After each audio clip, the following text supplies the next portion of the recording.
The Jewish community were in Babel for 2,600 years. We are stakeholders. We loved our country. And in Prophet Yirmiyahu, when the Jews were taken captives into Babel, they started weeping. And they wrote the famous words, "By the rivers of Babylon, there we sat and we wept for Zion." When I was born, most of the Jewish community were displaced and sent packing without anything, just the clothes they are on. This community, which is now we see the topic of my talk in the conference, is after Saturday, Sunday. So in 1963, I was 8 years old, and we were asked to queue and bring back our Iraqi identity to the Ministry of Interior. And we sat in a queue, and each one gave his identity card, and instead they took our identity card and gave us a yellow card instead, just like the Nazis did in Germany. And so from 1963 onwards, we had a yellow card instead of an ID. And for the first time from the beginning, we felt we were no longer citizens. We are now something else. We could not, though, leave the country. We were not allowed, even though they didn't want us to be there. We still didn't want to. We were like hostages. In 1968, Saddam Hussein came to power. And life became intolerable. In January 27th, 1969, we were kids, me and my younger sisters, and we heard from the radio that there was a holiday, a national holiday, and no schools, no work, and everybody should just tune to the radio at 9 o'clock to listen to the happy news as to why we have a holiday. And we were playing and we were dancing and we were so happy not to have to go to school. And at 9 o'clock, the news came out. But the reason for the holiday is that the great Iraqi intelligence service has caught a spy ring, and that the people in that spy ring have confessed their guilt. They were tried, they were sentenced, they were executed, all in the same breath. And on that day, on that dark, black day, their bodies were hanging in the main square of Baghdad, Saht al-Tahrir. And out of 14 names that were then read, 9 of them were Jewish. And people, families, heard the names of their loved ones from the announcer. They had no idea.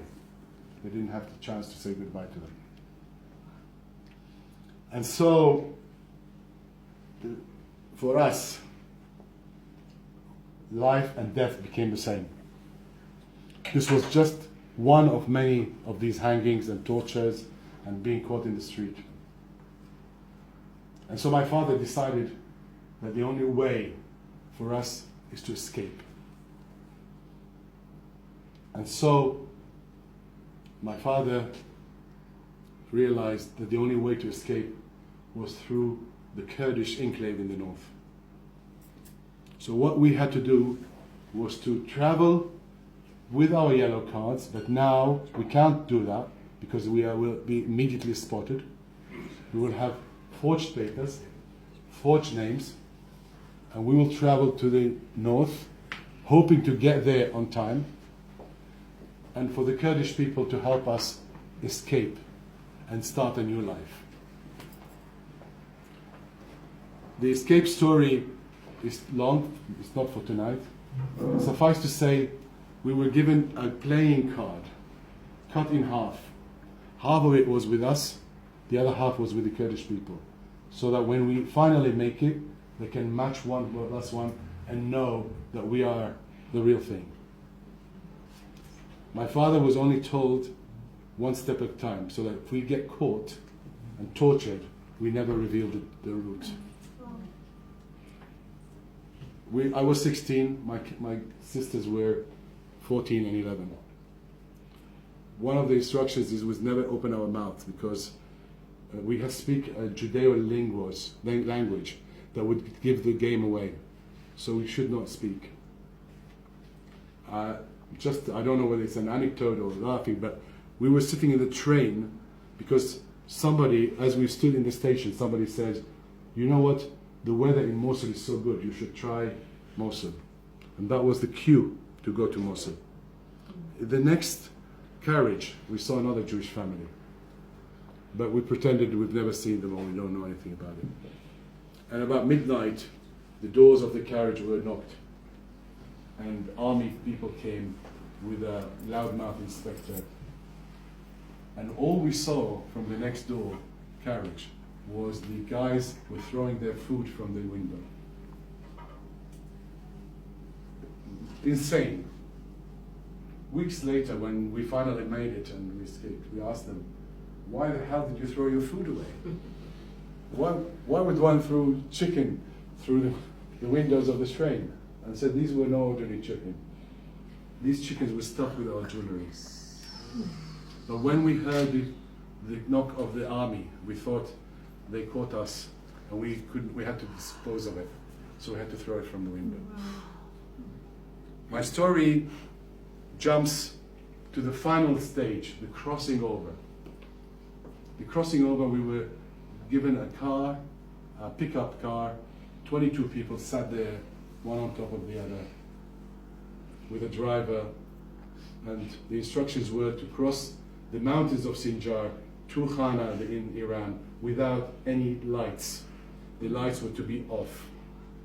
Total, absolute darkness. And because if you switch on the light, the Iraqi army would shoot. And we're looking at the valley down. And that was hell. 2.5 hours of hell. Sandwiched one on top of the other. Suddenly the car stopped and the driver screamed for us to get out because he had to come back before the sunrise. And as we were begging him to say, where are we? It was total darkness. We were on a hill. It was cold. There was no one in sight. And we were begging him and he said, don't worry. Somebody will pick you up. I have to go back. And he caught me. He held my hand. Just me. Looked at me. He was a few years older than me. Looked at me straight in the eye and said, my name is Mesud Barzani. Wow. I am the son of Mullah Mustafa. I want you to promise me that every time you tell the story of the escape, you tell what the Kurdish people did for you. And you tell that we've never accepted a penny, we've never accepted anything, not even this. We do this because we love the Jewish people and we love humanity. And I kept my word. And every time I tell the story, and I want to tell you this is not a unique story. 1,900 Jews were saved that way. 1,900 Jews in 3 years were saved this way by the same people. 33 years later, I am in Iraq with a congressman. I'm escorting him and I'm translating for him in a fact-finding mission. We went to Baghdad, we went to Najaf, we went to everywhere. And one day he told me, Edwin, tonight we have a very special place to sleep in. Tonight we will be staying at the house of President Mesud Barzani. By now, as most of you know, Mesud Barzani became the president of Kurdistan, and until now, he's still the president.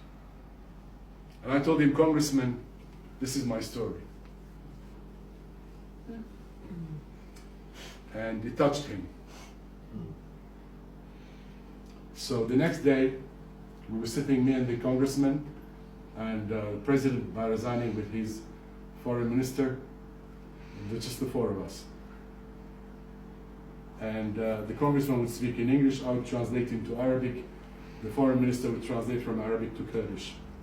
After 1 hour, President Barzani stood up and he said, okay, I have to go this minute, I'm late for my meeting, for my Politburo meeting, and I have to go right now. And as I was leaving, the congressman stopped him and he said, Mr. President, give me 1 more minute. And the president looked at him and like, I've just given you an hour. And he said to him, you have met this man before, and I want him to say to you in 1 minute how and when. And they looked at me totally blank, and I had a minute to tell my story. And I said, my name is Edwin Shuker. I'm one of the last Jews of Iraq. And in 1971, life resembled death. And the only way, and the only people who would hear our cry and save us were the Kurdish people. By then, President Barzani realized what was coming, and I could see him holding on to a table just to steady himself. The translator, the foreign minister, had no idea. And he was rushing me to finish the story so that they can go. And I said, and the driver dropped us in this place, and we were all hesitating and begging him. And he was just translating it like this. And I said, and he stopped me and held my hand and told me, and I stopped there. And then I said, my name is Mesud Barzani. When I said that, the translator had no idea it was coming. He sat on the floor and started sobbing like a child.